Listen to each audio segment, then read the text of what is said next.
We're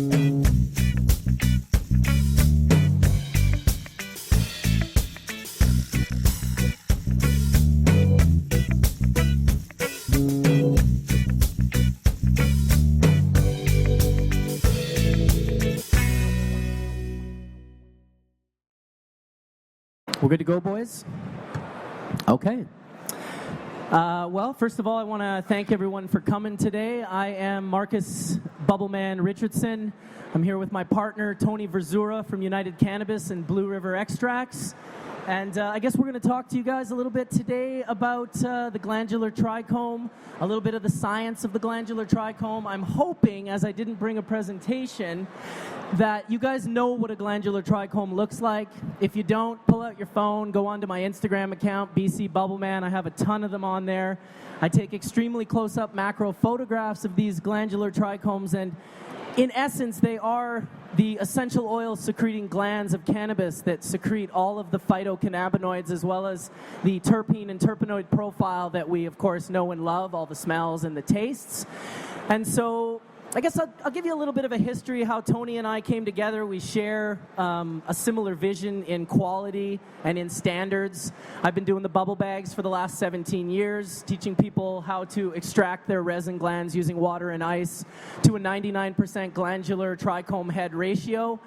This is the ratio you want to acquire your medicine, as it is the medicine of the plant. People ask me all the time, why don't you smoke the actual plant? And I say, well, the actual plant is like a carrier, and it carries fiber, it carries cellulose, it carries essential oil secreting glands, it produces seed oil that is extremely rich in essential amino acids, and it produces all these things generally from the whole. If we want to make paper, we take the cellulose. If we want to make fiber, we take clothing, we take the fiber.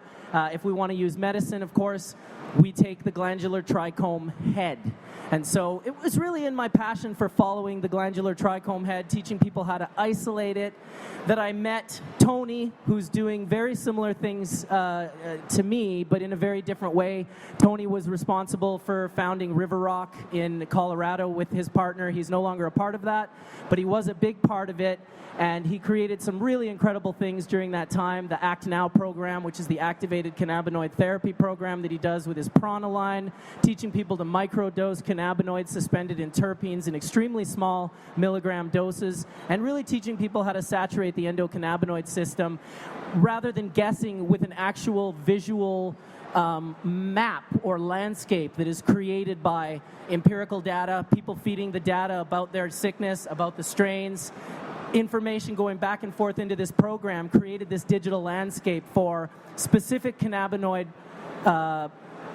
potencies and levels, activated and non-activated, to create what he's created, which is the prana. So it was very much an attraction for Tony and I to come together. One of the things Tony started doing in the last year, which really was a path he's been on for several years, but really sort of exploded in the Hash Church forum. I don't know if any of you watch Hash Church. We'd like to see your hands if you're a Hash Church fan. Hash Church is a live YouTube show that we stream weekly. We get 1,000 live viewers watching, maybe 15 to 20,000 in the first week. And it's really a forum of radical openness where we share our ideas and we discuss things about cannabis in a way that is very open and allows people to learn and be a part of it. It's an open source sort of a program, and that's really how Tony and I got brought together. Tony also represents my brand, the Bubbleman brand, down in California at Harborside, and maybe you want to give us a little lowdown on how that's going down there. Yeah, I was just wanted to say thank you for having me. The last time I was here, I think it was 2 years ago. Much different type of conference. This other one was more of a business conference, so I'm really glad to see the industry progress as far as it has gotten.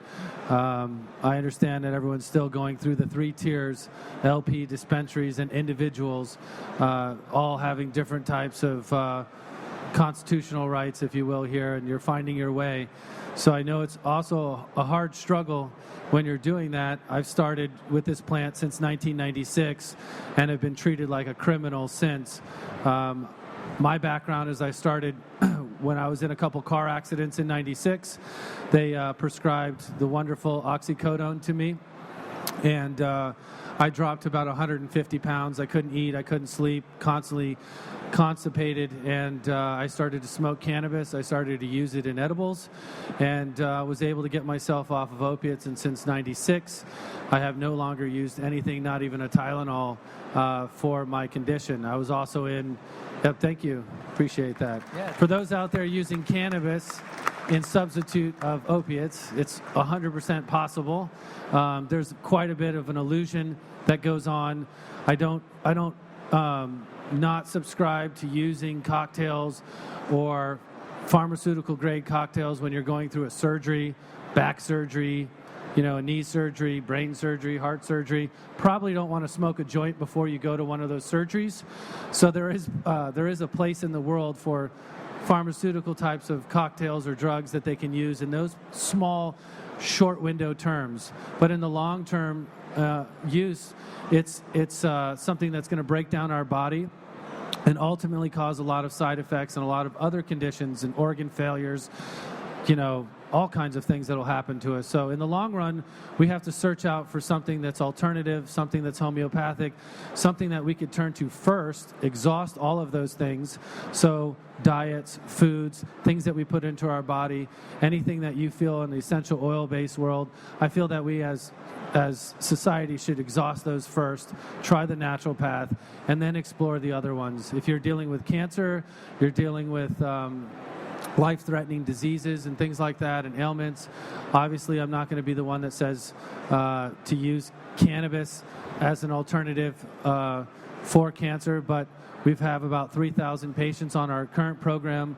We use a blended version of ratios that are suspended in fatty acids and lipids, and with the terpenes, with the plant fats, with these cannabinoids in raw form and active form, we're able to do them in controlled dosages from 1 milligram to 50 milligrams in 3 different delivery systems. And we have plenty of patients that are in remission. I just put up a story before I came here of a leukemia cancer patient that didn't have any chance whatsoever. The doctor said, look, we're experimenting at this point.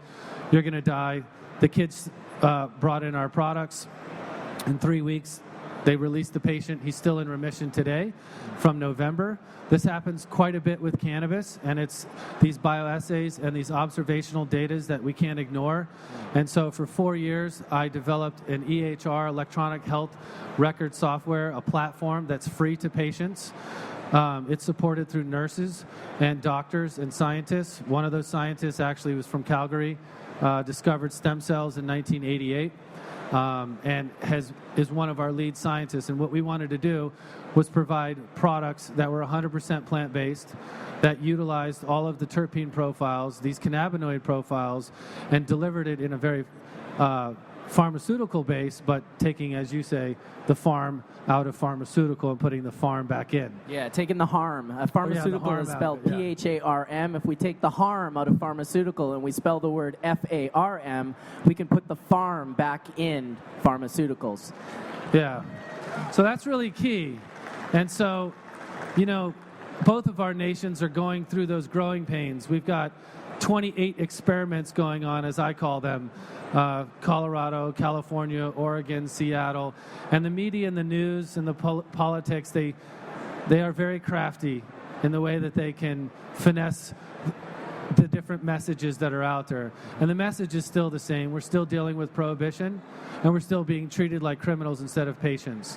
And not only that, I just want to interrupt for a second, Tony, that it hijacks the actual medicinal component of the plant when you don't understand it. The people that are putting these laws into play, they don't understand where the actual medicinal components of the plant actually are. So they're looking at it much the way a prohibition-based grower would have looked at it back in the day, which is how much can I get and how fast can I get it. And these aren't really conducive thought patterns to a medical program or even really a preventative, or in my opinion, even a good rec program. It's just not the vibe for us to be coming from. Yeah, and when we talk about standards, my background's engineering, so I like to break things down in systems, and I also like to relate them to the end use, so as a patient. I've also been growing since '96. I stopped growing 6 years ago because all of my friends grow, and they grow very well. I subscribe to sun-grown, live soils, tea brews, everything that you can possibly make organic, because it kind of defeats the purpose of using this product in a chemical format. I'm not against hydrocarbons or CO2 or things like that, but this is where Marcus and I, our bond has really came together. Was I was first a patient, I discovered cannabis worked for me, and then many years later, the United States said, hey, I think we have an opportunity for people to do this legally in a medical platform. So I became obsessed with how do I make enough medicine to help other people like me, and I came across photographs of these trichomes. And so if you're obsessed with your medicine, you want to see the details if you're an engineer. And so I started seeing these pictures of these trichome heads, and I was like, oh my God, there it is. It's like a grape, but it's blown up. You couldn't see them because they were so small. And I'm like, who is this guy? And there's like these unbelievable photographs that I could never do. You can't do it with your phone. You can't do it with your camera. And I'm into photography, so I'm like, exploring this. And then one day I got a 2000 zoom microscope, and we cut a trichome head in half. And we looked at it. And that trichome head actually had a brain. And it looked like a whole bunch of vessels inside it, like the human brain. Let's talk about that a little bit. Yeah, let's do. We got a lot of you guys came to hear a little bit of science of the glandular trichome and cannabis, so we know that all of the cannabinoids are biosynthesized inside the glandular trichome head, as well as the terpenes and the terpenoids. There are 6 varieties of trichomes. I won't go through them all right now, but the 3 most popular ones are the bulbous, which are little round balls that lay on the leaves. They're high in a different level of cannabinoids than just THC, and they happen to be the glandular head that is responsible for oil yields being so much higher than, say, water extraction or dry sifting mechanical separation. And the reason is because these heads are so small, they're attached to the leaf. They don't break the same way. They don't isolate the same way when using mechanical separations or when using water extraction, which obviously freezes the wax membrane and breaks the head. The density of the trichome is still affected by gravity due to its density and its oil makeup, so it sinks while everything else floats. So inside this glandular trichome head, we have organelles, basically vacuoles and plastids. They're 2 little chambers inside the head, and they create phenols and terpenes. And those phenols and terpenes, one in the plastids, one in the vacuoles, they're all different types of organelles. They push up into the upper membrane, and that's what you would have seen when you cut that trichome in half. That fibrous mat is where the phenols and the terpenes are pushed up into the upper cuticle of the glandular trichome head, and it's through UVB light that the cannabinoids are actually cooked into existence, first with CBG, and then it goes from CBG on through a variety of cannabinoids. CBN is not produced by the cannabis plant. It's a biodegradable cannabinoid. When it goes down and it starts falling apart and degrading, it turns into CBN, but CBN is not actually a cannabinoid that you will see in a living plant by testing. So just thought I'd lay a little bit of the science on them. Maybe we could talk a little bit about those terpenes in there. Let's talk about how those are evolved. So prohibition-based growing methods. I've done it. We've all done it. We grow using metal highlights or high-pressure sodium. I like where you're going with this. I've started and did 3 parts hydro system. I did a drip system, deep water culture system. I've done aeroponics. How about aquaponics? Aquaponics. You get it right. After aero, I hope. After aero. And then ultimately at the end of the day, it comes back to soil. I know it's everyone tries to find ways to get away from the sun and away from soil. But I always tell everyone that's so you're raw, you're vegan, you eat everything organic, farm to table. So how many of those things were actually grown indoors? All your vegetables, all the things that you're eating and that you're putting into your body, are you throwing them in your closet? Are you growing your micronutrients under just a shop light? I mean, because then wouldn't that limit the ability for that fruit or those herbs or those vegetables to really mature into what it's supposed to do, which is really code. It's code for what we put into our body. So when we put these things into our body, we either have an interference pattern, meaning fats, inflammations, sugars, glucose, whites, breads, rice, all of these different things that we put into our body, we're all different. We all process them differently. And so if we don't grow those herbs or those vegetables or those nutrients to true value, and we try to put them into our body, we're cheating ourselves. Yeah. So if we all ate an orange together and we peeled open the orange and we didn't smell anything and it didn't taste like an orange, chances are it doesn't have limonene, and chances are there's no vitamin C in it. So what are we doing? We're eating a 3D printed fucking orange. And you know why we're with doing carbohydrates and sugars. What the hell is that shit? The reason we're doing it is because we were duped by prohibition. We thought, okay, prohibition is bad, but we're going to do it anyway. And what we did was we fell into this mentality where we would see how much we could get and how fast we could get it, and we limited the cannabinoids and the terpenes that were being produced in these plants. And I guarantee you, when we get back to landrace cultivars and we start breeding the landrace strains back into our platform here, we're going to see cannabinoids that we haven't seen in decades, and we're going to see terpenes that we haven't seen. There's 140 plus terpenes in the cannabis plant that can be produced, plus about another 40 that have never been identified. So that's close to 200. Most labs test for 12 to 24 terpenes, and that's because only about 12 of them repeat over and over and over again. And I can guarantee you that has so much to do with the way we've grown cannabis indoor under this prohibition mentality. Yeah, so if you look at that, and I have nothing against indoor growing operations whatsoever. There's plenty of them that are good, but we have to look at what's being grown, leaf or resin. So that's great if you grow 3 pounds of plant, but what was your resin content? That means... Hey, right away, if someone tells me they grew 3 pounds of plant, I know they're growing for plant, because anyone that was growing for resin would tell me they got 2.5 ounces of resin, not 3 pounds of plant. Correct. Are you growing for resin, the medicinal compound on your plant, or are you growing for... to pay your mortgage and to pay your car payments, which is, unfortunately, it's the situation we find ourselves in right now with, I'm an activist. I come from an activist standpoint. I fought for hemp to be legalized and grown legally in my province in Manitoba. We got our first hemp license in 1995 and have never stopped growing it there.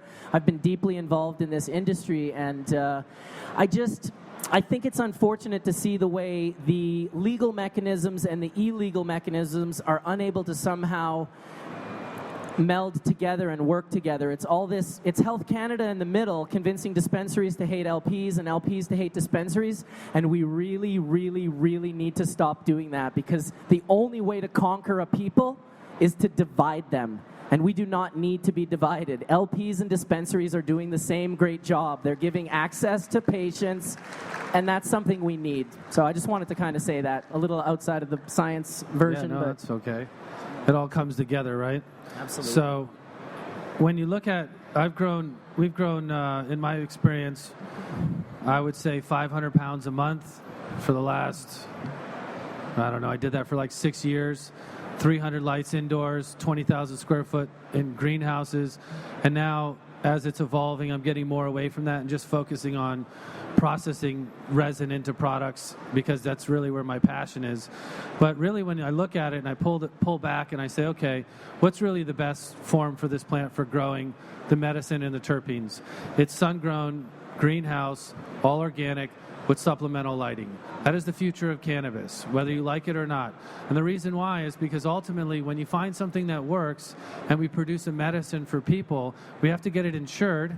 We have to do it on such a massive level, and we have to standardize it, and we need to do it organically.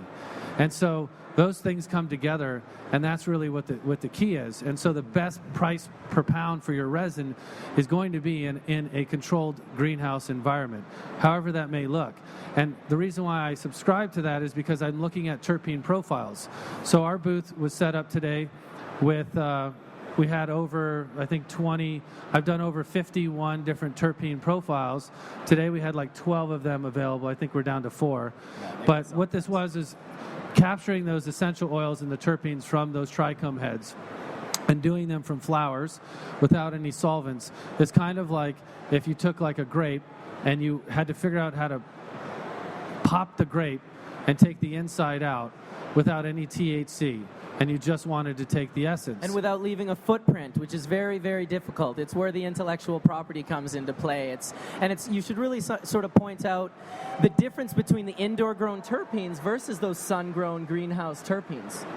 Yeah. So what I've just in my experience is running let's say you run terpene extractions on flowers grown sun-grown, terpene extractions grown indoors.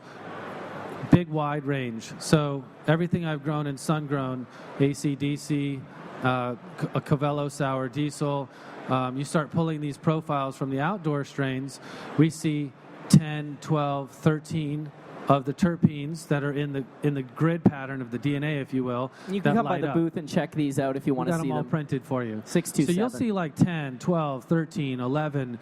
You'll see wide spectrums, full spectrums of terpenes. You'll see eucalyptol, you'll see limonene, you'll see linalool, you'll see pinene, you'll see different types of pinenes, and each type of cultivar, each type of strain leaves the DNA in these terpenes. And so we now have been testing the flower rosin, the flower next to the hash. So you look at full melt, then we press out the full melt. So we're able to look at the full melt and those terpene profiles, the rosin and those terpene profiles, and the terpenes of the original flowers next to the flowers. So you can compare So you can kind of track all the way down. And when you do that, you discover that when you're growing indoor, and you have to look at what your lights are, and you have to look at what you're feeding. So if you're growing in Gavitas or Pappies, or you're growing under HPLC, high pressure sodium, if you're growing under these different spectrums are going to allow that plant to express differently. Exactly. A perfect example of this is if you understand lavender, the herb. Where is the best lavender grown? People that don't even know about lavender will often see it on the package, French lavender. There's a region in France where lavender grows this incredible terpene profile. It happens to do with how high they are away from up from the ocean. You know, it's all altitude and the soil, and it's all these variables. And it's a very important thing to note. And before Tony gets back to the terpenes, I just want to explain to you guys, in case some of you really are more of coming from a noob standpoint, like a newbie in all of this, is that phytocannabinoids help regulate our endocannabinoid system, which helps regulate our biological functions. We have CB1 and CB2 receptors in our brain and peripheral organs, and depending on the deficiency that our endocannabinoid system may use, we can use a variety of these cannabinoids in different ratios, which is, one more time to reiterate, and I don't own shares in this company. The part that I'm involved with United Cannabis is we are partners in Jamaica together. But other than that, everything he does in America is his own thing, and it's not guessing. They are not guessing about ratios and seeing, oh, try this, try this. They're creating a digital landscape with the Act Now program, and that is unbelievable. It's not a guess. It's more like much more accurate because it's based on actual evidence from people that suffer from the same sickness. And I just kind of wanted to let people know a little bit about that and realize, why are we extracting these terpenes? Because about 12 years ago, one of my mentors, Skunkman Sam, he acquired some pure cannabinoids, CBG, CBD, CBN, and pure THCA from a laboratory in Amsterdam. And we went over to his place, and he was like, hey, you got to try this out. You can hit this pure THCA in a pipe, and I hit it, and it was very one-dimensional, very heavy set, heavy in my eyes, not really what I would call an enjoyable social experience. But then he said, hey, I also have these pure terpenes. They're not derived from cannabis, but they are pure analytical terpenes, and there's D-limonene, and there's terpenoline, and there's pinene. He had 4 or 5 different ones, and he said, why don't you now try that THCA, but take 1 drop of this terpene. And this revelatory experience occurred that we realized that the modulating effects from cannabis come more from the terpene profiles than the actual ratios of phytocannabinoids. So while everyone's trying to sell you CBD and different ratios of CBD and THC, we were more focused on what directs those compounds, because I understand those compounds are the gas. They make you go. But the terpenes are your steering wheel. and they direct that. And when you can induce an appetite or a different medicinal component out of a plant that otherwise didn't give you that by modulating it with terpenes, that is some next level shit. Go ahead. Yeah, see if I could tie that together to what he was talking about, because a lot of people probably don't know what Act Now is. So we'll get to that. But first, how we're breaking down these terpenes was first looking at them in full spectrum in their cultivars, comparing them and how they're being made. And I just saw a lot of differences between sun-grown, sun-assisted versus, say, indoor, one-dimensional type of light. Instead of seeing 10 and 12 terpene profiles, you might say 3 or 4, or you might see 5 only. And it would be concentrated on that. And so this is a really unexplored territory, but what it's led us to is saying, okay, from what we know, which has also changed in the last 3 years, most people look at cannabis sativa, cannabis indica, and hemp. And so the vernacular of that isn't really true. So it's Afghanica and indica drug-type varieties, and cannabis sativa is a hemp variety. And this has been something that's been changed as of the last few years. Robert Clark and different individuals have expressed their input on this. And this is important because drug cultivars, meaning things that produce resinous trichomes, is what we're talking about that carries the terpenes. And hemp varieties lack the sophistication of these terpene profiles. And so it's a part of their survival. So they're producing male and female, they're cross-pollinating, and their intentions are not driven in the same secretions in the oils, and they definitely don't have the full profiles of those terpenes. And so that also lack of sophistication, in my opinion, in what I've seen so far in the data, is lacking in indoor. Indoor does a great job raising THC levels, and you see spikes of different types of cannabinoids, CBG, THCV, and spikes of CBD when you're outside, even CBG-A. And so all of these types of cannabinoids are being produced on these types of varieties, and the terpenes that are involved in them have to do with the genetics. And so the breeders that are out there, and good breeders that know what they're doing, they're going to be breeding for terpene profiles, and they're going to be breeding for resinous profiles. Exactly. So what's happened is our world has gone from smoking to concentrates or extracts that then go into medicine. And those people that are making the extracts are going to tell you what happened. And so when somebody says, hey, I grew this sour diesel outside, and you run it and you get an 8% yield on flowers, you go, oh, what happened? And they go, what do you mean what happened? I'm like, yeah, I'm sorry. Did you have a drought at week 5 to week 7? Did something happen with your phosphorus cut out towards the end, right? Or you overfed, or you had this. And I start breaking down what happened to their crop from the footprint of the terpene profile, or from the footprint of the resin that we extracted in bubble hash. So it doesn't lie. And so those yields tell me what's going on. And you collect that data. And ultimately, you need to know how to translate the data. And so for what you call newbies and patients that are trying to find their way, hunting down strains and now hunting down terpene profiles complicates the process even more when you're looking for results. And so my engineer brain decided to say, okay, let's create categories. 5 simple categories, which is P1, 2, 3, 4, and 5. And in those categories, we categorize them really simply put. P1 is going to be all of your, what everyone knows as cannabis sativa, but that would be your Jackson, your Durban poisons, your sour Ds, things with high limonene, things with high terpenoline, beta caryophyllene. The names are going to be the categories only. In the future, patients need to know, and it was Chimera who mentioned this on Hash Church, that the constituents of the plant, what make up the plant or the resin, is going to be what the name is. If you're a patient, you want to know what terpenes you're getting. You want to know the ratio of cannabinoids.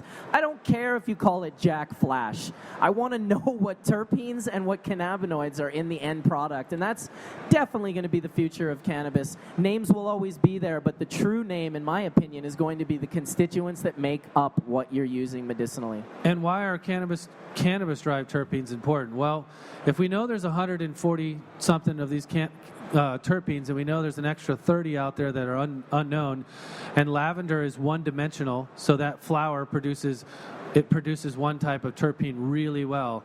And cannabis being one of those first plants on earth that things evolved from, different species like hops and things like that, they have vast, complex terpene profiles. So this is undiscovered. Chosen by us. It's our noses that chose those terpenes over thousands of years. It was this olfactory that smelled the ones we liked. It wasn't the plant looking a certain way that made us like it. I guarantee you, if you go back 1,000 years, it was our noses. It was the terpene profiles. And some of those terpene profiles act as insect repellents.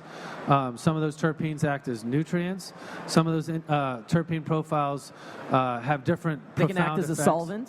They can act as solvents, but what's important is to know where they belong as far as classification. So if beta-caryophyllene, we know, turns on CB2 receptor, that's really important because that's really the gas for that particular receptor. And so if we know we're putting 10 milligrams of CBD or 10 milligrams of THC and we're modulating with a particular profile that has high beta caryophyllene, then we know we're going to press that. Then what is it carrying with us? So does it have myrcene? Does it have pinene? And then how much cannabinoids does it have? Then we go a step further and we say, okay, that's great. So you're saying I can eat terpenes and I can eat this bud and that's gonna solve my problems? Absolutely not. Necessarily, but it's going to turn on, especially if you have that beta caryophyllene, you're going to turn on that CB2 receptor. And when we talk about these receptors, some of the receptors are in our brain, in our central nervous system, and some of them in our peripheral organs. So if you've got a liver cancer and you're turning on your CB1 receptors, that might be the ideal way for you to go about saturating your endocannabinoid system, because the CB2 receptors are the ones you're going to need to engage to get those cannabinoids to communicate with those cells, to produce apoptosis, to kill the mitochondria of those cancerous cells. Cristina Sanchez from the University of Madrid, if you want to write that name down, she's done some absolutely incredible work in regards to apoptosis and THC. Yeah, so absolutely. There's individuals on this planet that have inspired myself, and like Marcus, you've got Sanchez, you've got Dr. Marzo, that's international cannabinoid research out of Italy. Mashula, all of these people have been identifying these receptors. Now what we know is we've got like 4 of them on the board, but there's thousands of them. And with cannabis, we've got this large spectrum of terpenes that are being pinged. And so we want to know what they do and how they act. We know what they do in foods. Vitamin A is a terpene. We know what that does to our body. And so we're discovering these things in cannabis, and what's important is, in the beginning, is put them into grids. And so what Marcus is talking about, this evolved into what I call advanced cannabinoid therapies. So if you wanted to look it up, it's actnowprogram.com, and it's a free service for patients in the U.S. And since they didn't do any insurance, I just said, fuck it. I hate to use that kind of language, but at some point you get over it. And when it's a fuck it, it's a fuck it. It's a fuck it. Because at some point you have to say, how do we help people and how do we follow up with them? So I created a program that's HIPAA compliant, EHR software that has nurses running it, that tracks patients' results, and you get free consulting. And we learn how, and we teach you how to use these different categories, P1 through P5, with different type of ratios, with different types of full spectrum flower and resin derived products. They're infused, not extracted. Active and non-active.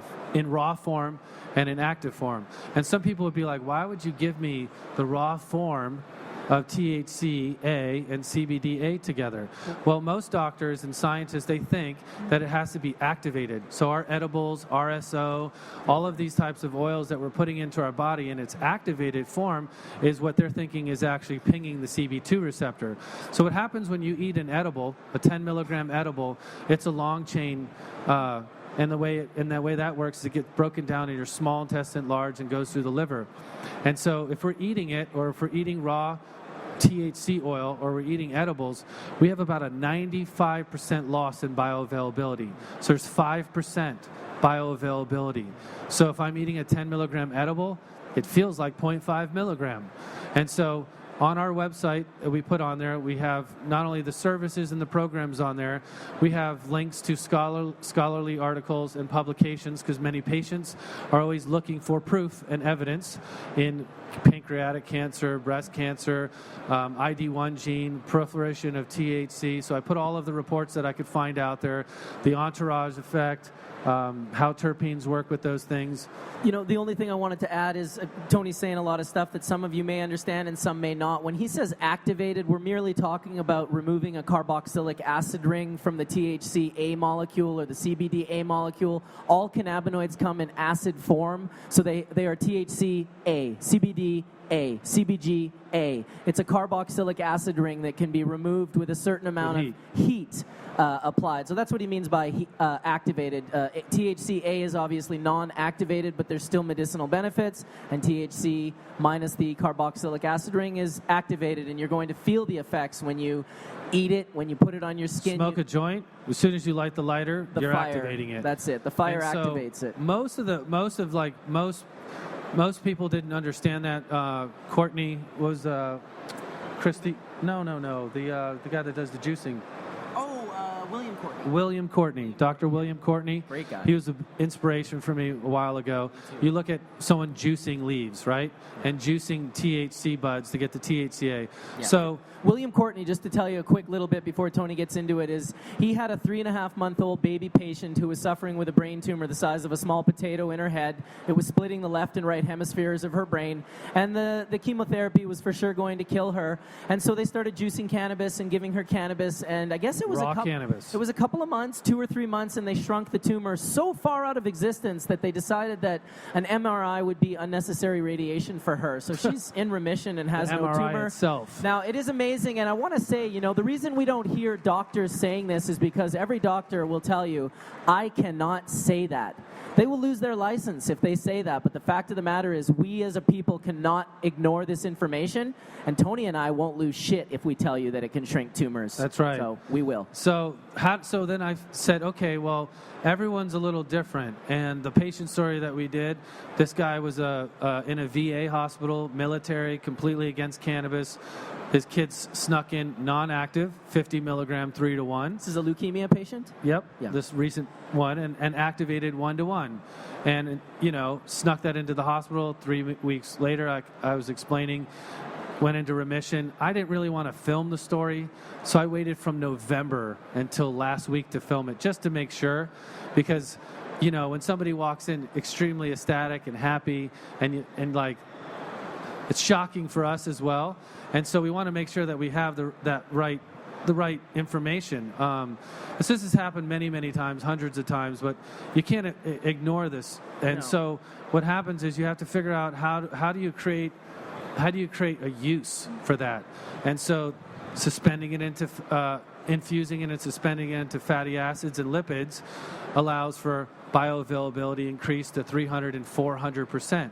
Utilizing cannabis terpenes, whether you're using them in your rosin or your hash or extracts and you're smoking them or digesting them or using them in sublinguals, increases bioavailability just like it does in oranges and every kind of fruit, vegetable, and things that we put into our body.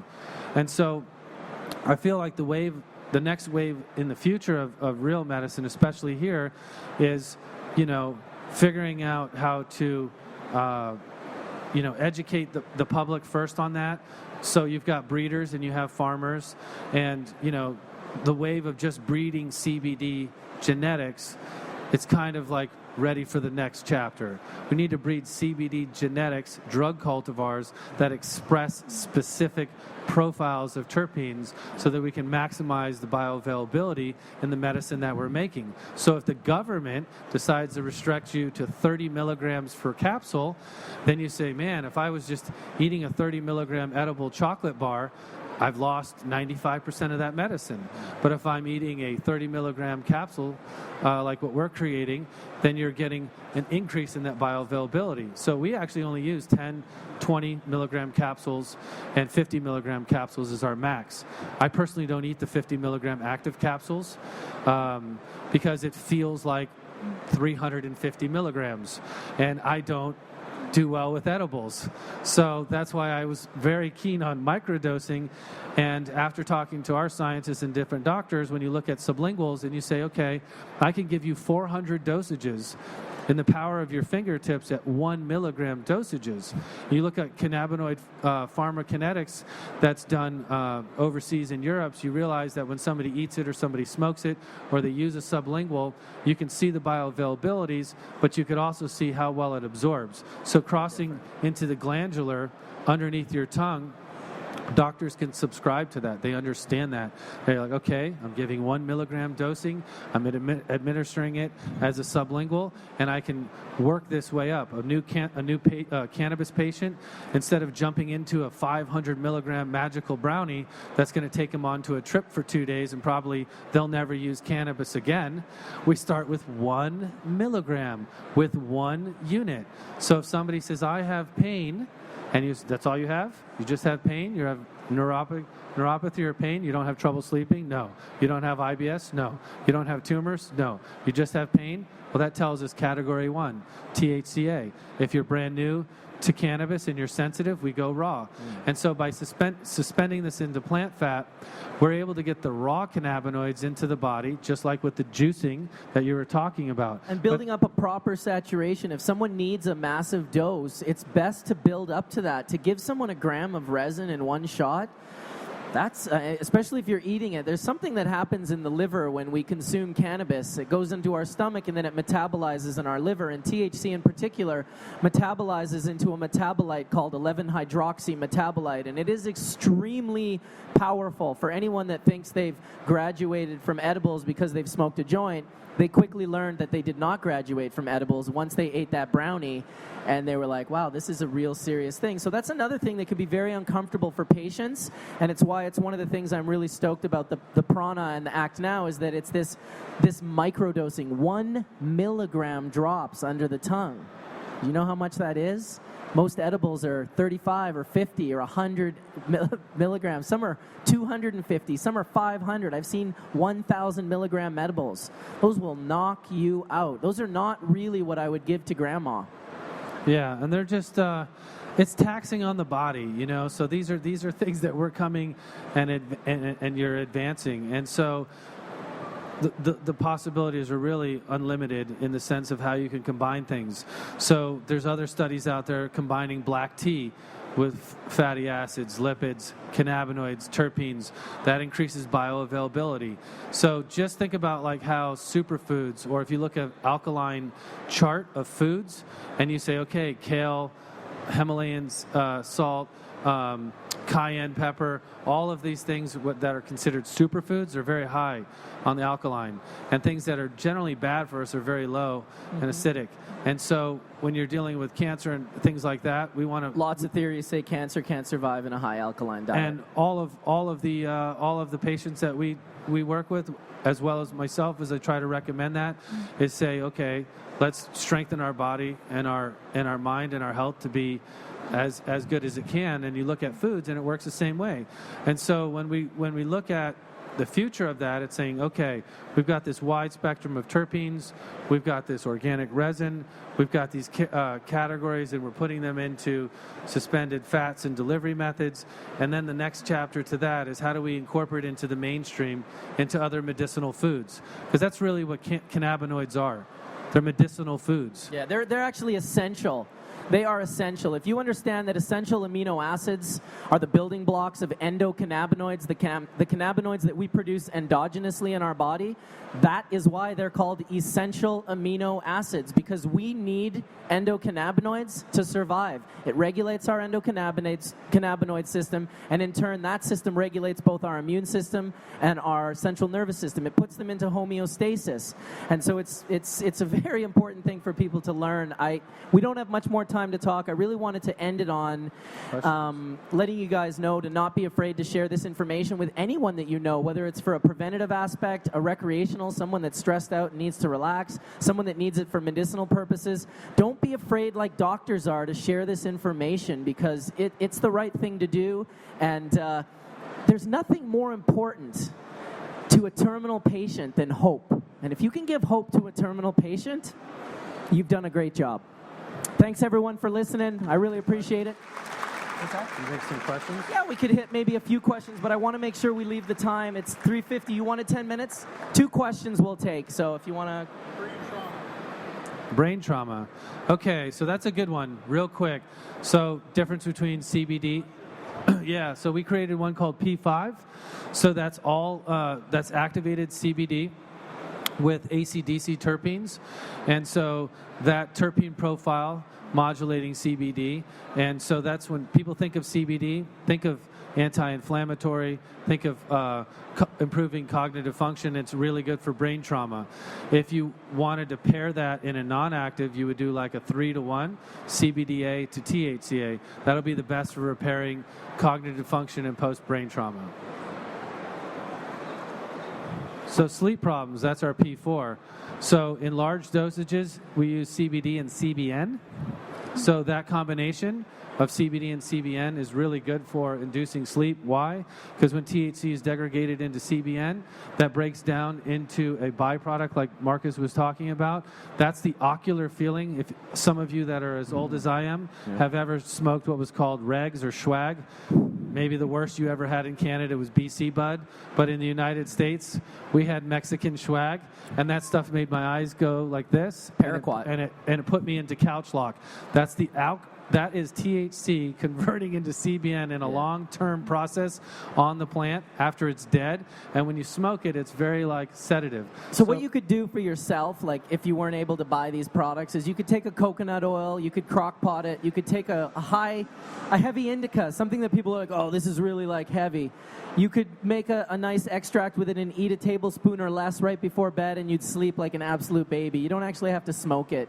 And mostly for preventative and the consumption of cannabinoids orally, to me, is one of the most important ways we can take them in. Now, if you have ocular pressure, nothing's going to beat smoking one puff of a joint to reduce ocular pressure instantly, and that can avoid blindness. So I would never say to the people that say we're going to move away from the medical aspect with smoke, it's never going to happen. There's always going to be people with MS, Parkinson's, glaucoma that can relieve ocular pressure and relieve tremors instantly after 1 or 2 puffs. So, and a real quick tip, so those that smoke bongs, if you collected your reclaim, or you were able to get keef, or you were able to get your cooking hash, if you just threw it in an oven, 250 degrees, and you did it for a long period of time, like 9 days, long periods of time. You never hear me say this on Hash Church or anywhere, but you can take your keef and you can convert it to CBN.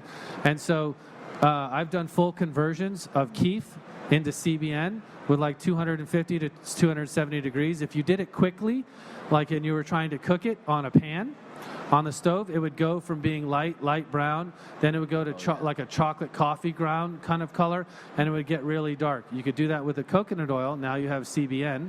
And then if you went and got CBD, right, if you could get access to CBD, then you could combine the two, and that would be really good for using that for sleep. You guys can check us out at booth number 627, Bubbleman brand in Blue River. And please check us out on Hash Church Live every Sunday at 9 a.m. to 1 p.m. West Coast time. Thank you, everyone.